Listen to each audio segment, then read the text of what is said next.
വിശുദ്ധ കുരിശിൻ്റെ അടയാളത്താൽ ഞങ്ങളുടെ ശത്രുക്കളിൽ നിന്ന് ഞങ്ങളെ രക്ഷിക്കണമേ. ഞങ്ങളുടെ തമ്പുരാനെ, പിതാവിൻ്റെയും പുത്രൻ്റെയും പരിശുദ്ധാത്മാവിൻ്റെയും നാമത്തിൽ ആമേൻ. ദാവീദ് അതിവൃദ്ധനായപ്പോൾ പുത്രൻ സോളമനെ ഇസ്രായേലിൻ്റെ രാജാവാക്കി. ഇസ്രായേലിലെ ഗോത്രത്തലവന്മാർ, സംഘത്തലവന്മാർ, സഹസ്രാധിപന്മാർ, ശതാധിപന്മാർ, കൊട്ടാരത്തിലെ മേൽവിചാരകന്മാർ, ധീരയോദ്ധാക്കൾ എന്നിവരെ ദാവീദ് യെരൂശലേമിൽ വിളിച്ചുകൂട്ടി അവരോടായി പറഞ്ഞു: കർത്താവ് എന്നോട് അരുളി ചെയ്തു, നിന്റെ പുത്രൻ സോളമൻ എനിക്ക് ആലയവും അങ്കണങ്ങളും പണിയും. ഞാൻ അവനെ എൻ്റെ പുത്രനായി തിരഞ്ഞെടുത്തിരിക്കുന്നു. ഞാൻ അവന് പിതാവായിരിക്കും. എൻ്റെ കൽപ്പനകളും ചട്ടങ്ങളും അവൻ ഇന്നത്തെ പോലെ അനുസരിക്കുന്നതിൽ ദൃഢചിത്തനായിരുന്നാൽ ഞാൻ അവൻ്റെ രാജ്യം എന്നേക്കും സുസ്ഥാപിതമാക്കും.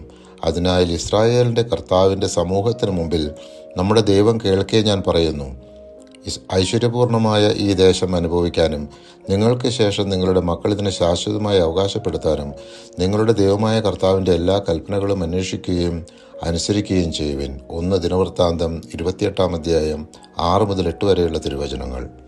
സോളമൻ കർത്താവിനോട് അപേക്ഷിച്ചു: ദൈവമായ കർത്താവേ, എൻ്റെ പിതാവിനോട് ചെയ്ത വാഗ്ദാനം നിറവേറ്റണമേ.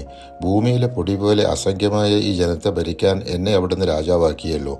ഈ ജനത്തെ നയിക്കാൻ ജ്ഞാനവും വിവേകവും എനിക്ക് നൽകണമേ. അവയില്ലാതെ അവിടുത്തെ ഈ വലിയ ജനതയെ ഭരിക്കാൻ ആർക്ക് കഴിയും? ദൈവം സോളമൻ ഉത്തരമരുളി: കൊള്ളാം. സമ്പത്തോ ധനമോ പ്രശസ്തിയോ ശത്രു നിഗ്രഹമോ ദീർഘായുസ് പോലുമോ നീ ചോദിച്ചില്ല. ഞാൻ നിന്റെ രാജാവാക്കി നിനക്ക് അധീനമായിരിക്കുന്ന എൻ്റെ ജനത്തെ ഭരിക്കാൻ ജ്ഞാനവും വിവേകവും നീ ചോദിച്ചു. ഞാൻ നിനക്ക് ജ്ഞാനവും വിവേകവും നൽകുന്നു. കൂടാതെ നിന്റെ മുൻഗാമികളോ പിൻഗാമികളോ ആയ രാജാക്കന്മാരിൽ ആർക്കും ലഭിച്ചിട്ടില്ലാത്ത സമ്പത്തും ധനവും പ്രശസ്തിയും ഞാൻ നിനക്ക് നൽകും. 2 ദിനവൃത്താന്തം 1-ാം അധ്യായം 9 മുതൽ 12 വരെയുള്ള തിരുവചനങ്ങൾ. ജെറുസലേമിൽ തൻ്റെ പിതാവായ ദാവീദിന് കർത്താവ് പ്രത്യക്ഷനായ സ്ഥലത്ത് ആലയം പണിയുവാൻ സോളമൻ ആരംഭിച്ചു. മോറിയ പർവ്വതത്തിൽ ദാവീദ് കണ്ടുവച്ച സ്ഥലത്ത് തന്നെയാണ് ദേവാലയം പണിതത്.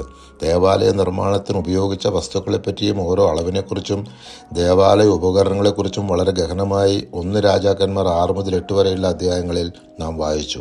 ഇത് 2 ദിനവൃത്താന്തം 2 മുതൽ 7 വരെയുള്ള അധ്യായങ്ങളിലും വിശദമായി വിവരിക്കുന്നു. പരിശുദ്ധാത്മാവെ, തിരുവചനത്തിൻ്റെ അനന്തശക്തിയാൽ ആത്മാവിൻ്റെ ബലങ്ങളും ദാനങ്ങളും നൽകി തീക്ഷ്ണതയാൽ നിങ്ങളെ ജ്വലിപ്പിക്കണമേ. ആമേൻ.